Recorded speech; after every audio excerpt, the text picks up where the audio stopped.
Hi! Hello అండి. Good morning. Welcome to Queen's kitchen. ముందుగా అందరికీ శ్రీ వల్లి దేవసేన సమేత శ్రీ సుబ్రహ్మణ్యేశ్వర స్వామి షష్ఠి శుభాకాంక్షలు. సో, ఈ సందర్భంగా మీ ముందుకి మేము ఒక మంచి రెసిపీతో వచ్చేసాం. ఏంటంటే వంకాయతో పచ్చి పులుసు అన్నమాట. సో, ఈ వంకాయ పచ్చి పులుసు ఎలా తయారు చేసుకోవాలో చూసేద్దాం. ముందుగా వాటికి కావాల్సిన పదార్థాలు: ఒక వంకాయ, అది తెల్ల వంకాయ అండి, లేతగా ఉన్నది తీసుకోవాలి. దానికొక 4 పచ్చిమిర్చి 4 పచ్చిమిర్చి తీసుకుంటాము. అలానే ఒక చిన్న సైజు టొమాటో. సో, వీటిని ముందుగా మనం ఏం చేసుకోవాలంటే, వీటికి శుభ్రంగా మంచి నూనె వాడుకుంటాం కదండి, వంటకు వాడుకునే మంచి నూనె శుభ్రంగా కడిగేసిన తర్వాత వంకాయకి, టమాటోకి, పచ్చిమిర్చికి మూడిట్లకి కూడా శుభ్రంగా అప్లై చేయాలండి. అప్లై చేసిన తర్వాత మనం దీన్ని గ్యాస్ మీద పెట్టి కాల్చుకోవాలన్నమాట. కాల్చిన తర్వాత తొక్క తీస్తే మనకి వంకాయ అనేది ఇలా ఉంటుంది. అలాగే టమాటో కూడా మనం అలా కాల్చేసి దానిపైన బ్లాక్గా వచ్చిన కవర్ అంతా తీసేసాం. నెక్స్ట్ పచ్చిమిర్చి కూడా అలానే మనం కాల్చుకొని ఉంచేసుకున్నామండి. అది కూడా కావాలంటే దానిపైన బ్లాక్ది కనిపించకుండా తీసేసుకోవచ్చు అనమాట. సో, మేము కొంచెం టేస్టీగా ఉంటుందని ఉంచేసాము. Next 1 cup of onions, sliced onions తీసుకోవాలన్నమాట. సో, నెక్స్ట్ 1 కప్ ఆఫ్ చింతపండు గుజ్జు. అలానే వీటికి పోపు మొత్తం అంతా ఒక చిటికెడు బెల్లం కూడా తీసుకోవాలండి. లాస్ట్లో ఇవన్నీ అయిపోయిన తర్వాత మనం ఆ పచ్చడిని పోపు పెట్టుకోవడం కోసం పోపు దినుసులు కూడా ఇలాగా రెడీ పెట్టుకున్నాం అనమాట.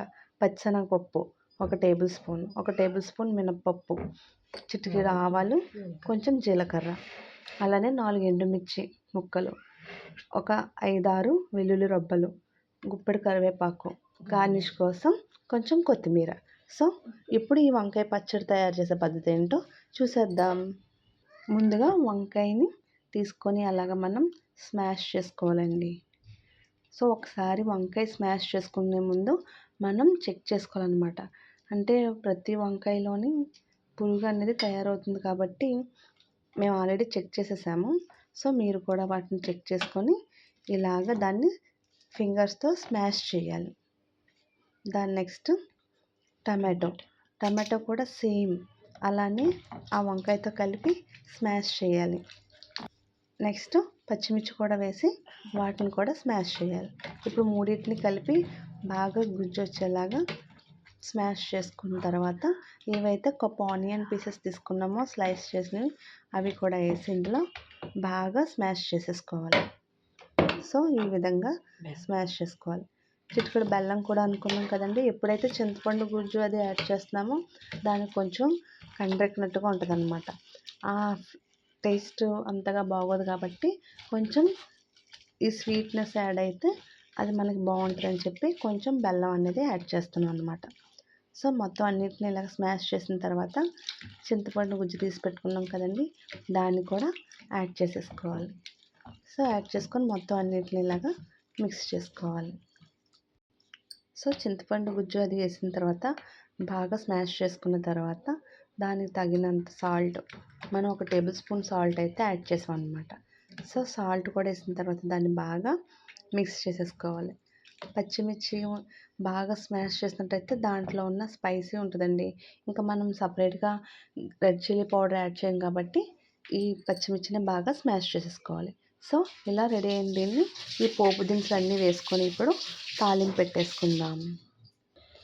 సో, ముందుగా స్టవ్ వెలిగించుకొని బాణీ పెట్టుకొని అందులో 2-3 table spoon of oil add చేసుకొని దాంట్లో ఇప్పుడు ఏదైతే వంకాయ పచ్చడి కోసం మనం ప్రిపేర్ చేసుకున్నామో పోపు, ఇవన్నీ ఒకదాని తర్వాత ఒకటి వేసి వేపుకుంటూ ఉండాలన్నమాట.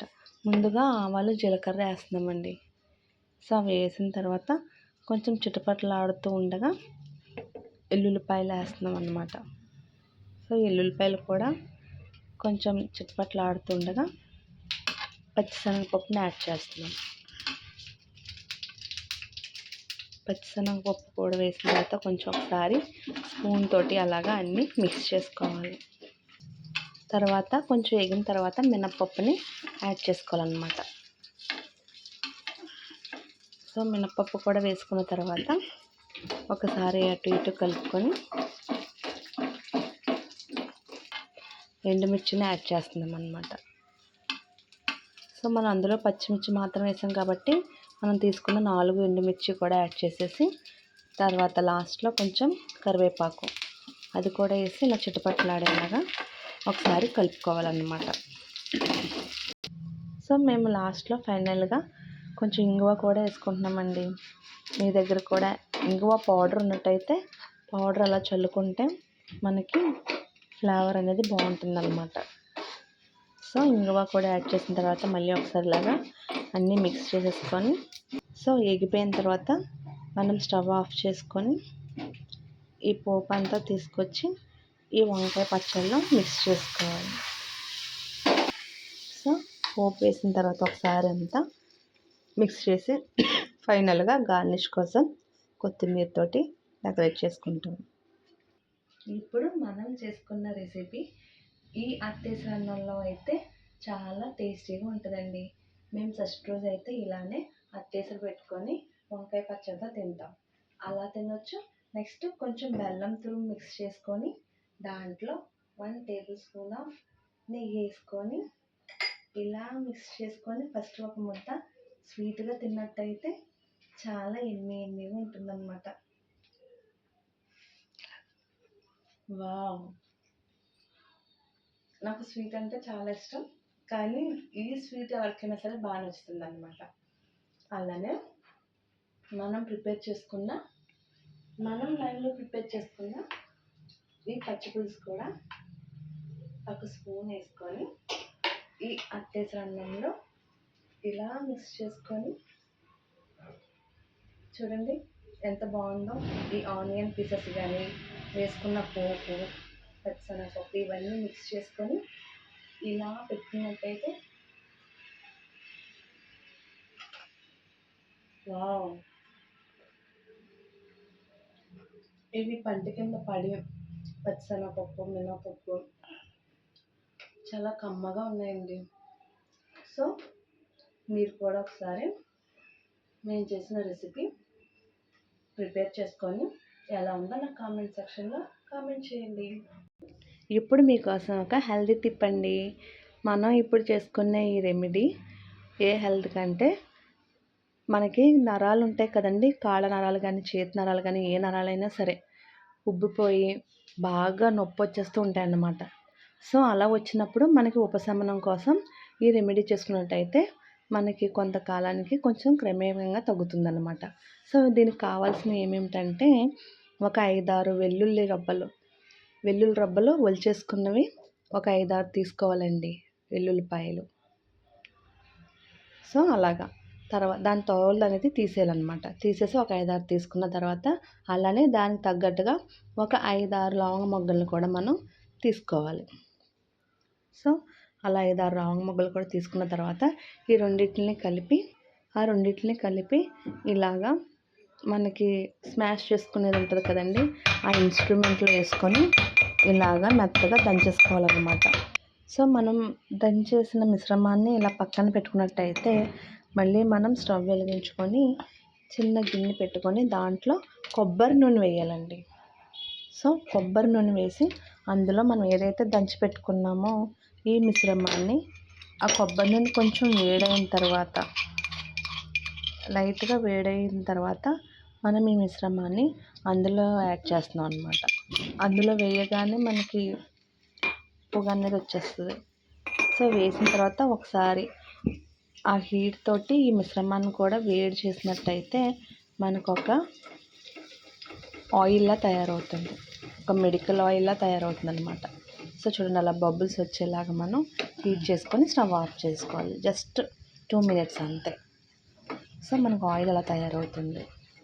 సో తయారైన ఆయిల్ని మనం ఇప్పుడు ఎలా అప్లై చేసుకోవాలంటే ఒక 5 minutes చల్లారిన తర్వాత దాన్ని మనం అలా ఇంకో స్టీల్ గిన్నె తీసుకొని దాంట్లోనే ఇలా వడపోసేసుకోవాలన్నమాట ఆ ఆయిల్ని. సో ఇది కొంచెం చల్లారింది కదండి, ఇప్పుడు కొంచెం లైట్ వేడి ఉందనగా దాన్ని మనం ఎక్కడైతే నరాలు నొప్పులు వస్తున్నాయి అనుకుంటామో అలా నరాలు ఉబ్బుగా వచ్చిన వాటికి నరాలు నొప్పిగా ఉన్న చోట మనం ఈ ఆయిల్ అప్లై చేసినట్టయితే మనకి అది రిలీఫ్ ఇస్తుంది అనమాట. సో ఇలా చేతికే కాకుండా మోకాళ్ళ దగ్గర, పిక్కల దగ్గర ఎక్కడైతే అక్కడ మనకి పట్టేసి నొప్పి వస్తున్నాయో ఆ ప్రతి చోట కూడా అప్లై చేయాలన్నమాట. సో ఈ విధంగా మీరు 1 మంత్ క్రమే తప్పకుండా మార్నింగ్, ఈవినింగ్ థ్రైస్ టైమ్స్ మీరు అప్లై చేసినట్టయితే మనకి రిజల్ట్ అనేది బాగుంటుందన్నమాట. సో ఈరోజు మా రెసిపీ, మా హెల్తీ టిప్ మీకు నచ్చినట్టయితే please like, share and subscribe మీ. బెల్ ఐకాన్ కూడా నొక్కండి. Thank you. Bye bye.